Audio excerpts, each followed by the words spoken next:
come to the answer sooner or later. Soon we realized that we all shared the same need to get this information out there, to share with the public, to let people know what is being done. Ed felt so passionately about the issue, he offered to help us. Well, the main thing now, since it looks like the budget is going to be met, is to get it done well. We don't come off the tree knowing any answers at all.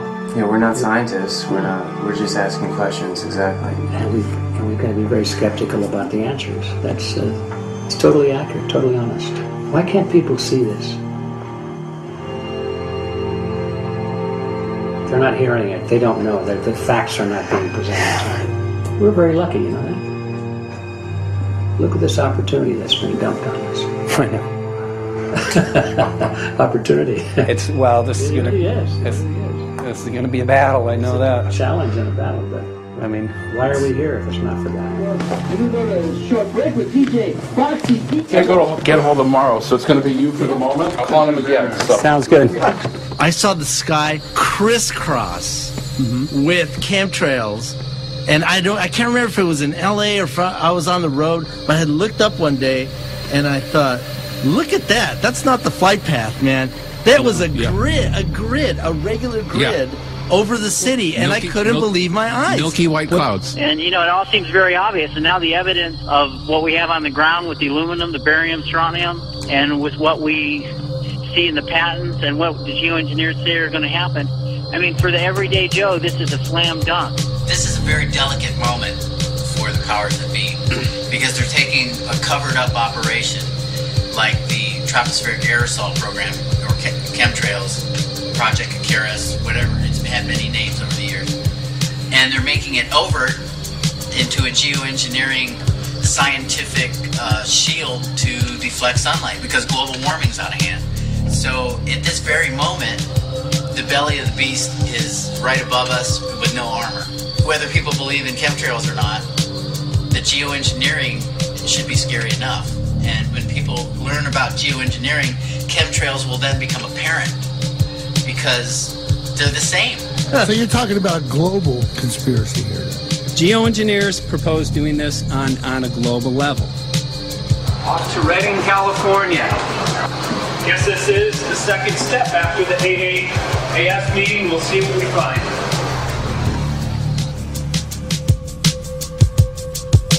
Right here in Northern California at Dana Wigington's house. He owns over 2,000 acres overlooking Lake Shasta. He told me about some of the challenges that they're having up here. Let's go and talk to Dane. We'll see, what's going on his property. We'll see what he's going through and also what action he's taking based on the test results that he has.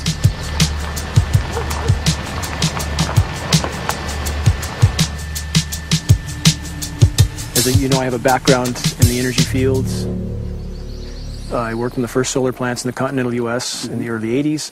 My home was on the cover of the world's largest renewable energy magazine, so this is my background.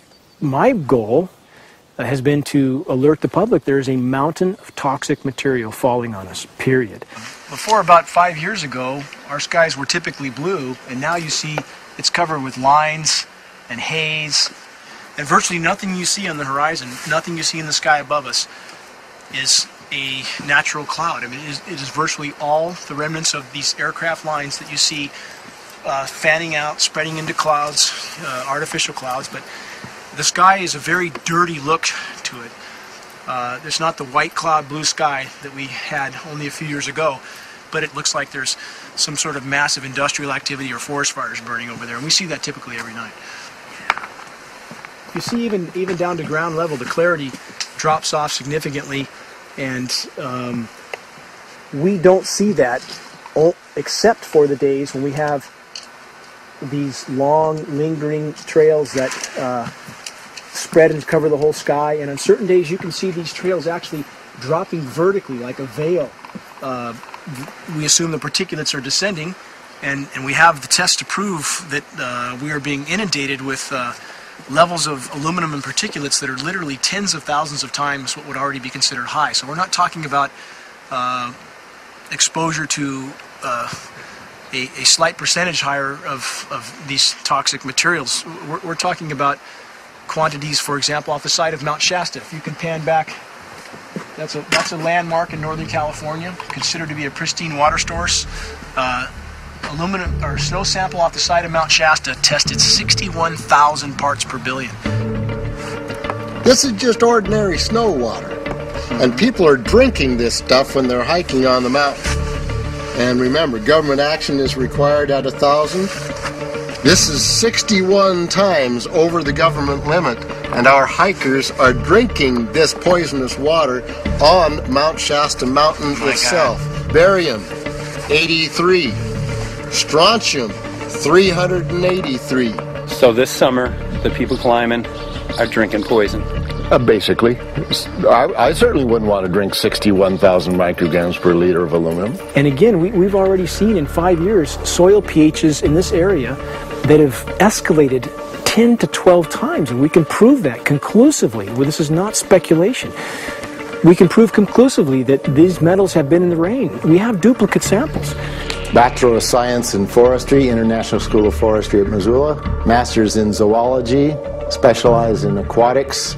And 35 years with the U.S. Forest Service as a wildlife biologist. And before that, several years with the USDA Soil Conservation Service as a soil conservationist. Also have run the botany programs, range and grazing programs. And I continue that today. Right now I do a lot of master gardener consultation work. When I started this garden back in about 2005 or so, the pH here was 5.5, 5.6. This is the old soil survey of the county. You can look at the page right here. This is my soil right here. It's a Dietz 125, 126 here at my house. And here, the soil reaction pH should be between 4.5 and 6.0. And over there in the pure mud, it's even a little darker. It's 6.8 right there. And what can this do to plant life and ecosystems? Well, you haul one of these things out and you start looking at the little things that are crawling around the soil. A lot of times they aren't there anymore. The little soil arthropods that you can barely see on a microscope, you can actually see movement with this. Little tiny macroscopic, look like little moving pieces of dust. Those start to go away. They're not gone entirely, but they start to go away. This is black oak acorns. You know, this is pieces of cedar wood. You know, come on, folks. This should be very acid, and I'm getting 10 times higher than expected. And there's something really wrong here. But you can see all those reports, lots of them. Have over 20 reports here. Well, at least 20. I'd say it'd be closer to 30. All revealing dangerous amounts of aluminum and barium. You know, the science is there that something funny is happening. And the naysayers say, well, so what? Isn't neutral good? Well, no, neutral's not good. Neutral is not good. If your soil is supposed to be 5.6, it should stay 5.6 if you want the forest to be healthy. And if you want to grow a good garden, you have to keep your pH around 6.0, 6.5.